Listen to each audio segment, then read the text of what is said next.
बिस्मिल्लाहिर्रहमानिर्रहीम। हमने आज जो टॉपिक पढ़ना है, आपके पीछे मेरे पीछे आपको बोर्ड पे लिखा हुआ नजर आ रहा होगा, energy stored in an inductor.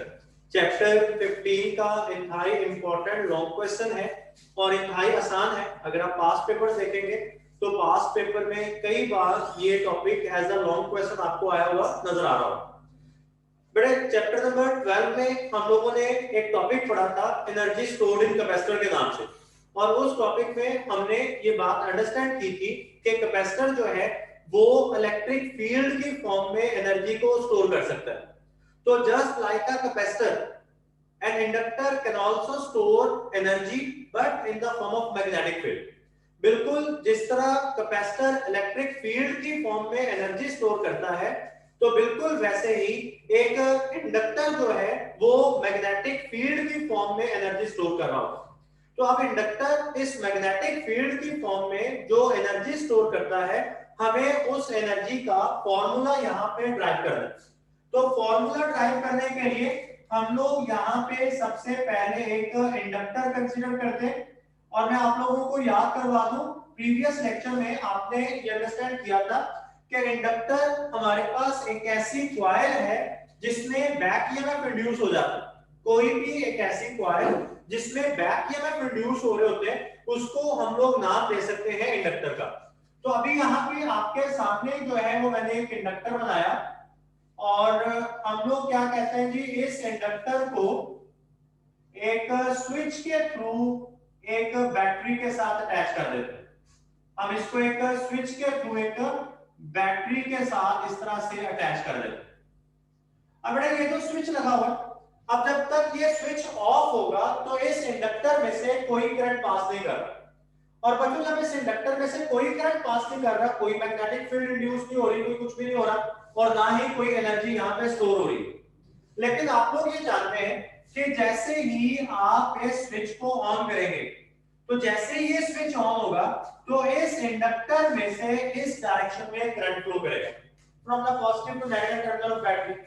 और बच्चों जैसे ही इस इंडक्टर में से करंट फ्लो करेगा, इस इंडक्टर में से मैग्नेटिक फ्लक्स जब चेंज होगा, तो इसमें एक मैग्नेटिक फ्लक्स के चेंज होने से एक बैक ईएमएफ इंड्यूस हो जाएगा, और उस बैक ईएमएफ को हम लोग रिप्रेजेंट करते हैं एप्सिलॉन एल के साथ। इस बैक ईएमएफ को हम लोग रिप्रेजेंट करते हैं किसके साथ? एप्सिलॉन एल के साथ।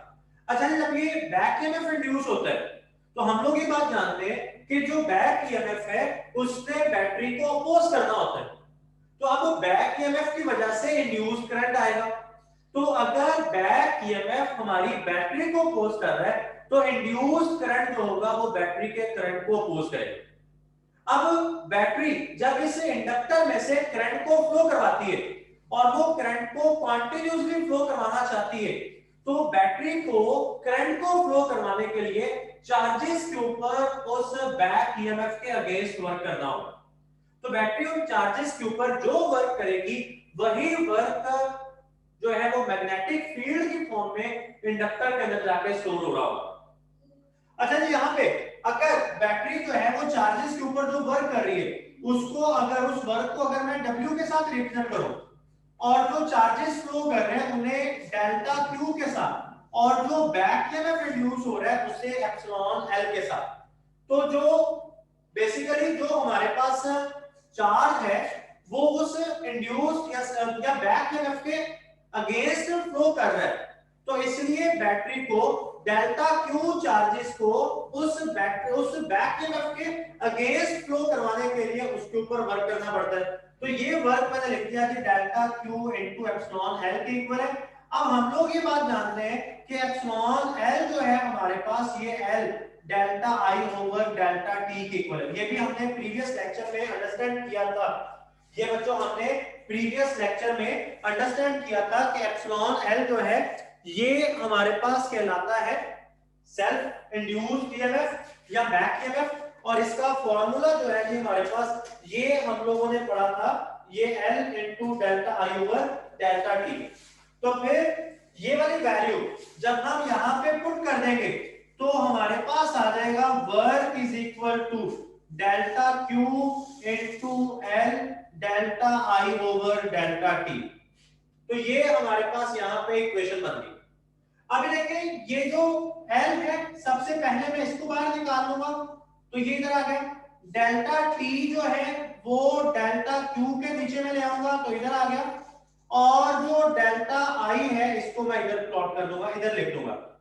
तो ये मेरे पास जो वर्क डन है ये आ चुका है।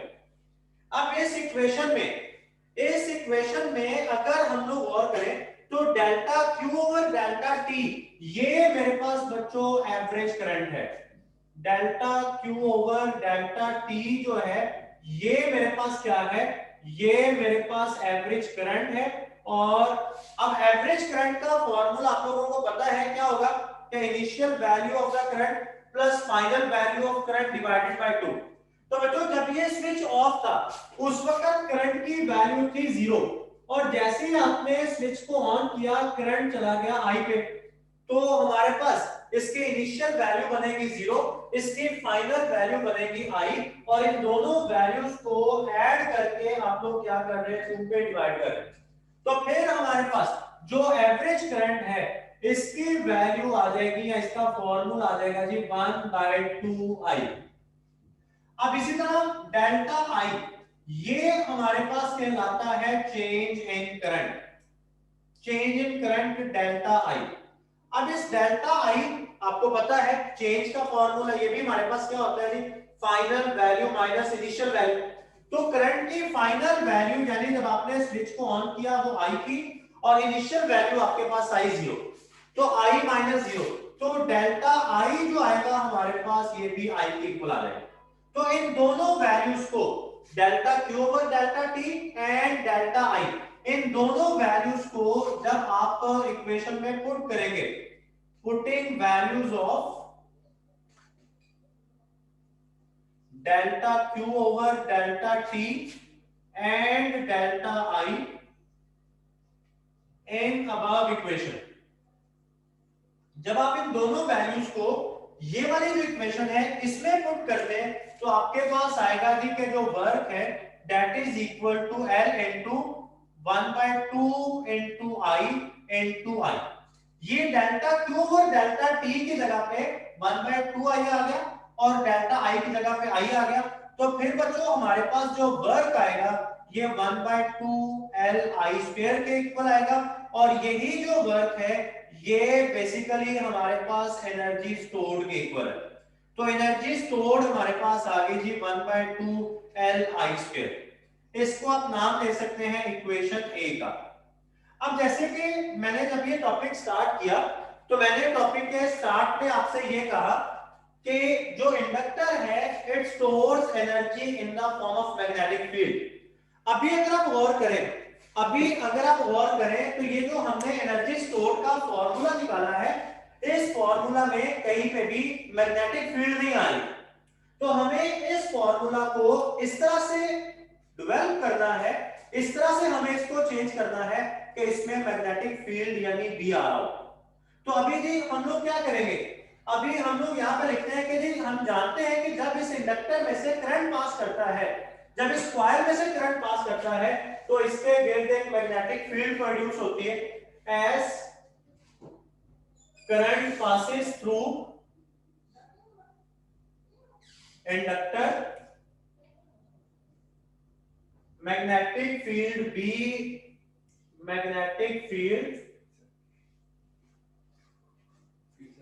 B is induced given as। अब ये जो मैग्नेटिक फील्ड है ये जो इंड्यूस हो रही है, जो प्रोड्यूस हो रही है मैग्नेटिक फील्ड, इसका फॉर्मूला हम लोगों को पता है B is equal to mu naught n I। और अगर आपको याद है तो ये जो फॉर्मूला है ये according to the Ampere's law लिखा जा रहा है। B is equal to mu naught n I, ये जो फॉर्मूला है ये अकॉर्डिंग टू द लेंज़ेस लॉ मैंने लिखा। तो हमने ये कहा कि जो मैग्नेटिक फील्ड इंड्यूस हुई है या प्रोड्यूस हुई है ये हमने लिख दिया B is equal to mu naught n I। तो अभी जो फ्लक्स है उसका फॉर्मूला हमारे पास क्या बन रहा होता है जी, as we know that phi is equal to BA।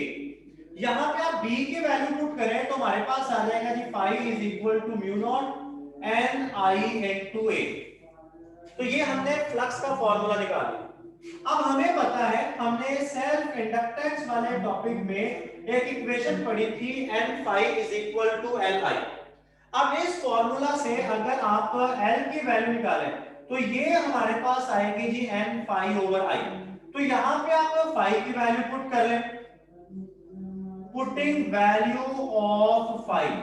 तो जब आप phi की वैल्यू पुट करेंगे तो L is equal to n into mu naught n i a over capital I जो है वो I से कट जाएगा, और बच्चों जब I से कट गया तो फिर हमारे पास क्या रहेगा जी L is equal to mu naught n into capital N into a। अभी यहाँ पे अगर आप देखें तो ये जो हमारे पास कैपिटल N आ रहा होता है इसका भी एक फॉर्मूला हमारे पास मौजूद है। अगर आपको याद हो तो जब आपने ये field due to a current carrying solenoid वाला टॉपिक पढ़ा था तो आपने लिखा था small n is equal to capital N over L, small n is equal to capital N over L। तो अभी यहां से आप कैपिटल N की वैल्यू निकाल रहे होते हैं तो आप लिख सकते हैं कि capital N is equal to small n into L। तो ये कैपिटल N की वैल्यू जब आप यहां पे पुट करेंगे तो capital L is equal to mu naught n L into n into a। तो ये मेरे पास बन जाएगा L is equal to mu naught n square a L। अभी हम लोग क्या करेंगे जी, आपने कैपिटल L की ये वैल्यू निकाल ली mu naught n square a L, और इसमें याद रखिएगा ये कैपिटल N जो है ये टोटल नंबर ऑफ टर्न्स है, ये स्मॉल n जो है ये लेंथ ऑफ द सोलेनॉइड और इंडक्टर है, और ये जो आपके पास स्मॉल n है ये number of turns per unit length. अभी आप लोग ये जानते हैं कि आपके पास जो B है ये म्यू नॉट n I के इक्वल आ रहा है। आप बेटे ये वाली इक्वेशन को भी संभाल लें, इसको आप इक्वेशन 1 का नाम दे सकते हैं। B is equal to mu naught n I, तो I की वैल्यू आप लिख रहे होंगे तो B over mu naught n। अब आपने ये जो दो वैल्यूज निकाली हैं कैपिटल N और I की जो आपने वैल्यू निकाली है इसको आपने इक्वेशन A में पुट करना है। Putting these values in equation A, और इनको जब आप इक्वेशन A में पुट करेंगे तो फिर हमारे पास एक्सप्रेशन कुछ इस तरह से बनेगा।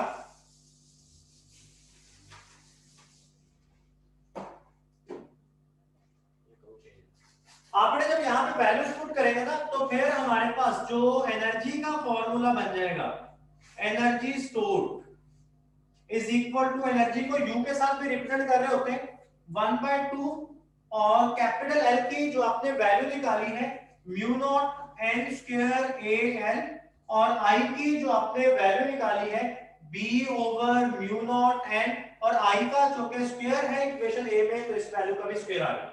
तो हमारे पास आ जाएगा जी 1/2 mu naught n square a L into B square over mu not square n square.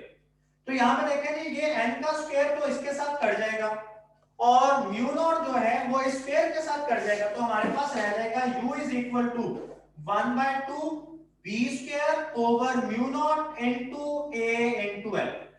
अब आप लोग ये जानते हैं कि एरिया को जब आप लेंथ से मल्टीप्लाई करते हैं तो ये हमारे पास वॉल्यूम बन रहा होता है। तो ये यहाँ पे हमारे पास वॉल्यूम आ रहा है, जब मैं वॉल्यूम को इस साइड में लाऊंगा तो ये एनर्जी के साथ डिवाइड हो जाएगा, तो फिर हमारे पास इधर क्या बनेगा जी, एनर्जी डेंसिटी बन जाएगा, और एनर्जी डेंसिटी का फॉर्मूला हमारे पास आ जाएगा half b square over mu not. तो ये इस फॉर्मूला के साथ हमारा ये वाला जो लॉन्ग क्वेश्चन है ये कंप्लीट हो जाता है। ये इंतहाई आसान है, लेकिन जब तक आप इसकी प्रैक्टिस नहीं करेंगे ये डेरिवेशंस आपके माइंड में बैठने वाली नहीं है। इसको बेटे अंडरस्टैंड करें, सॉल्व करें, समझें इसको, और फिर इसको जुबानी लिखें, 2 बार लिखें, 3 बार लिखें, तो ये इंशाल्लाह पक्का लॉन्ग क्वेश्चन होता है बोर्ड के पेपर में। अल्लाह हाफिज।